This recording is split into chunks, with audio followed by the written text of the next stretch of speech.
ख्रीष्ट ज्योति प्रज्वलित अंधकार हेला लुप्त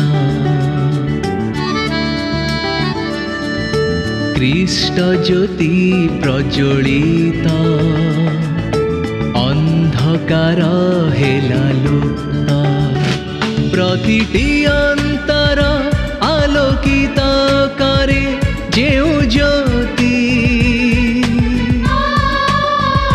प्रति जीवनर पथ प्रदर्शक से ज्योति से जे सारा जगतर ज्योति ख्रीष्ट ज्योति से ही सत्य ज्योति सत्य ज्योति सत्य ज्योति सत्य ज्योति सत्य ज्योति। प्रिय श्रोता बंधु नमस्कार। सत्य ज्योति ए विशेष कार्यक्रम पक्षरु आपण को हार्दिक अभिनंदन जनाऊँगी एवं ये कार्यक्रम को स्वागत करुँची। आपण नियमित ये कार्यक्रम शुणुंट ईश्वर वाक्य द्वारा आशीर्वाद प्राप्त होती से माने प्रभु को धन्यवाद दौचु। यही कार्यक्रम जदि आपण एकाकी शुणुंट परिवार लोक मान डाकतु एवं से पाखे बसातु एकत्र परिवार सहित ईश्वर वाक्य शुणु निश्चित रूपे प्रभु आपण को आशीर्वाद करेंगे। ये कार्यक्रम विषय अन्य मान को जनवाई भूलु ना से माने मध्य जेपरी आशीर्वाद प्राप्त हेबे। आम संगे जोगाजोग करने चाहिए जो नंबर टी कहुच्छी से ही नंबर रे आम मान सहित आज ही जोगाजोग करंतु आपणकर सुचिंतित मतामत आम मान को साहाय्य करे। किसी प्रार्थनार अनुरोध जदि अच्छी ताहा मध्य जनवाई भूलिबे नाही। आपणक पय आमने निश्चय प्रार्थना करिबा। तेबे आसंतु आगको बढ़िया पूर्वरु पदे प्रार्थना करिबा प्रभुक निकटवर्ती हवा। स्वर्गर एकमात्र सत्य जीवित परमेश्वर समस्त विषयर सृष्टिकर्ता परमेश्वर आम्भ मानकर ही तुमे सृष्टिकर्ता परमेश्वर अट। प्रभु यही समय आम मैंने निज निज को तुम चरण तले समर्पण करुअछु।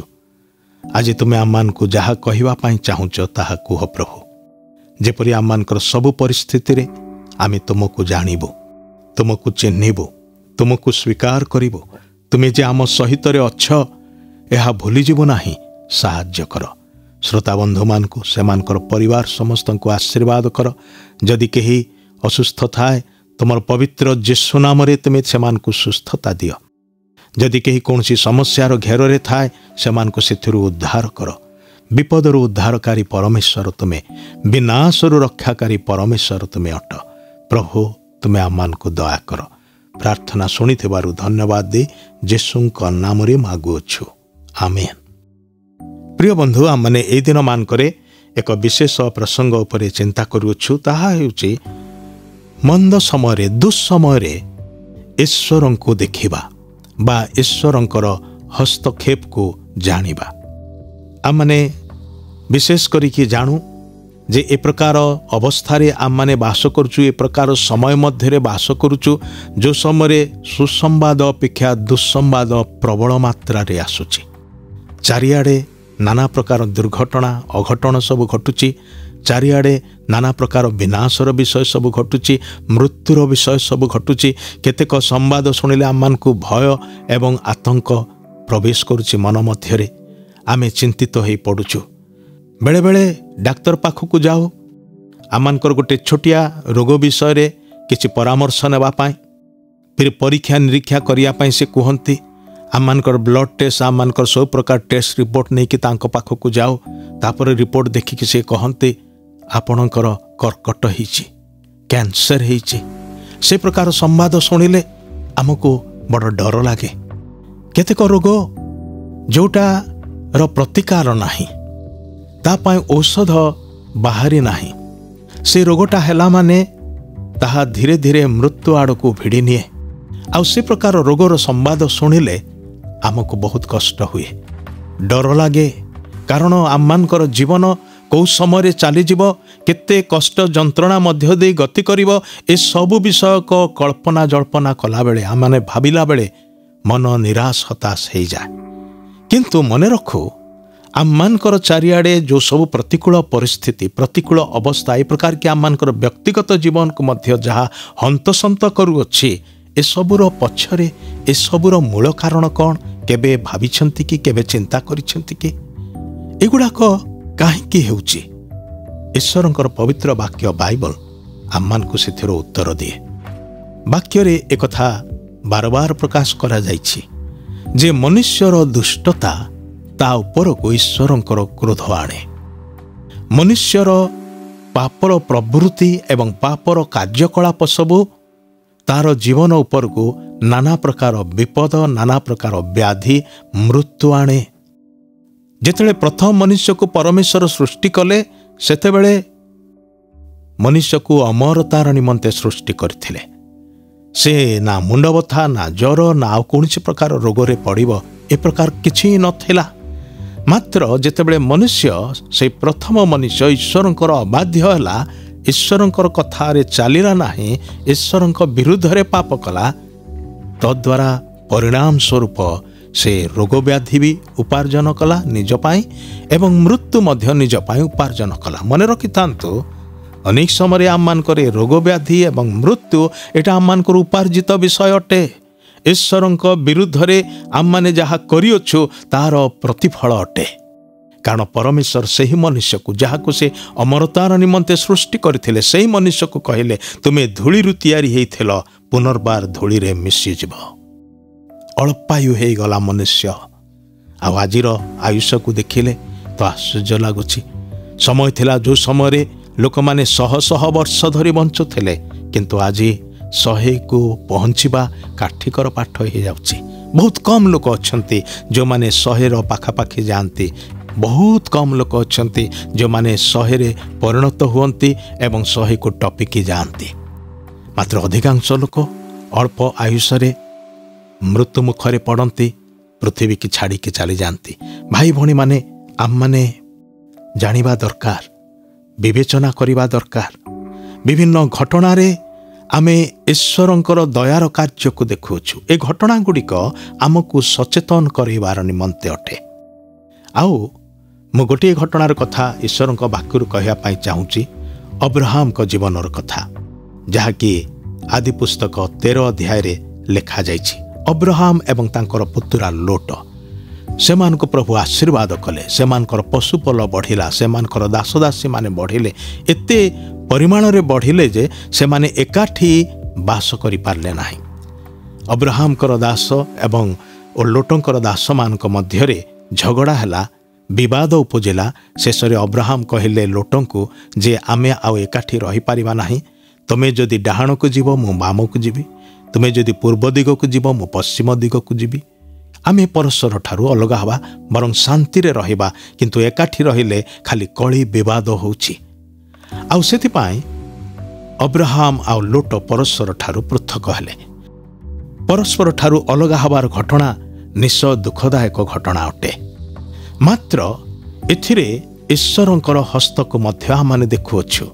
परमेश्वर अब्राहम एवं तांकर परिवार को डाकिले आपणार निमंते ताहांकु से मनोनीत कले एवं अब्राहमकर द्वारा से पृथ्वी पृष्ठ को आपणार मसीह ख्रीष्टन को प्रेरण करने को जाउथिले।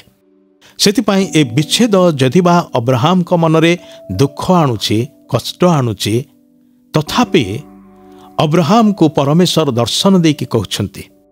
कारण लोट कौन कले से देखिले जे जोटा शस्य श्यामल रे परिपूर्ण सबुज खेत सुंदर उर्वरा माटी सेई अंचल को से निज पाई पसंद कले सेटा को से बाछि नेले। टांगरा भूई सब पड़िला अब्राहम को भागरे। तथापि अब्राहम निराश हेले नाही। जदिबा मनरे कष्ट अछि सदाप्रभु परमेश्वर ताहांकु दर्शन दे कहउछंती आम्भे तुम्भर महापुरस्कार अटु तुमे भाव नाही ए टांगरा भूईटा तुमर।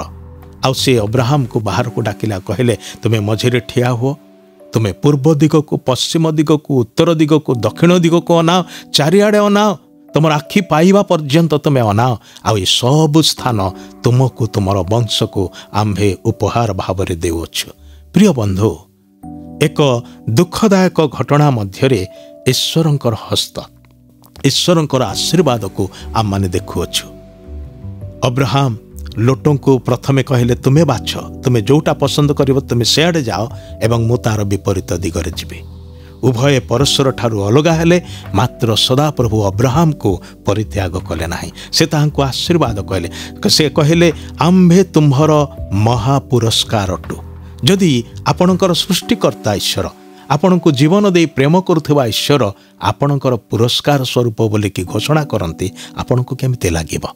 केते आनंदर विषय नुहे कि? सेथिपाई भाई भौणी माने नकारात्मक परिस्थिति मध्य दे जीवा बेले आमे सब बेले से मंगलकारी हित कामनाकारी ईश्वर को देखिबा। एथिरे ताहांकर अभिमत कौन, ताहांकर उद्देश्य कौन, ताहांकर इच्छा कौन ताकू बुझिबा। सेतेबेले आम्मानकर हृदय तांको प्रति कृतज्ञतारे भरिजिब। आसंतु प्रार्थना करिबा।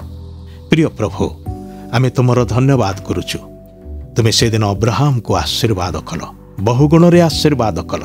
जदिबा तांको भागरे टांगरा भई पड़िथिला, आज मध्य विभिन्न प्रकार नकारात्मक परिस्थिति एवं घटना गुड़िक जेतेबेले आमने अनेक किछि हरैछु बोली मने करुचु प्रभु, सेही समय तुमे आम्मानकर सम्मुख को आसी जाओ आ कहि थाओ आम्भे तुम्हर पुरस्कार, आम्भे तुमको आशीर्वाद करिबा। प्रभु आमाने तुमर धन्यवाद करुचु। आज अनेक भाई भौणी मानकर अवस्था होइतो ए प्रकार हिची, निराशा हताशा मध्य अछंती, क्षय क्षति को सहिछंती। होई पारे कहार चाकिर चली जाइछि, कहार होइतो संपत्ति अन्य माने लुटि नैछंती, किंबा कहार घर भांगी जाइछि, किंबा कहार परिवार मध्य रे हाँ प्रभु शोकर छाया खेली जाइछि, कहार परिवार मध्य रे नाना प्रकार दुरारोग्य रोग सब आक्रमण करिछि, विभिन्न अवस्था मध्य रे अछंती। प्रभु तुमे सेमान को उद्धार कर, अनुग्रह कर। ये समस्त घटना तुमर से अदृश्य उद्धारकारी हस्त को देखिबा पाए साहाय्य कर। यही प्रार्थना निवेदन परित्राण करता प्रभु जीशु ख्रीष्ट नाम रे उत्सर्ग करुअछु, आमेन। प्रभु आपण को आशीर्वाद करंतु। धन्यवाद। सुनिले आजिर कार्यक्रम सत्य ज्योति। ए संपर्क रे अधिक जानिबा पई ओ बिना मूल्य रे एक पुस्तक पाइबा पई आमको पत्र लिखंतु एवं जदि आपणकर किछि प्रश्न थाए तेबे आमको ए ठिकना रे जोगाजोग करंतु बा फोन जोगे संपर्क करंतु। आम ठिकना हैला सत्य ज्योति, पोस्ट बॉक्स नंबर 89, कटक 753001। आज पई विदाय नेउछु। आपण मानक सहित पुणी देखा हबो ठीक आसंता सप्ताहर एई दिन एई समय। नमस्कार।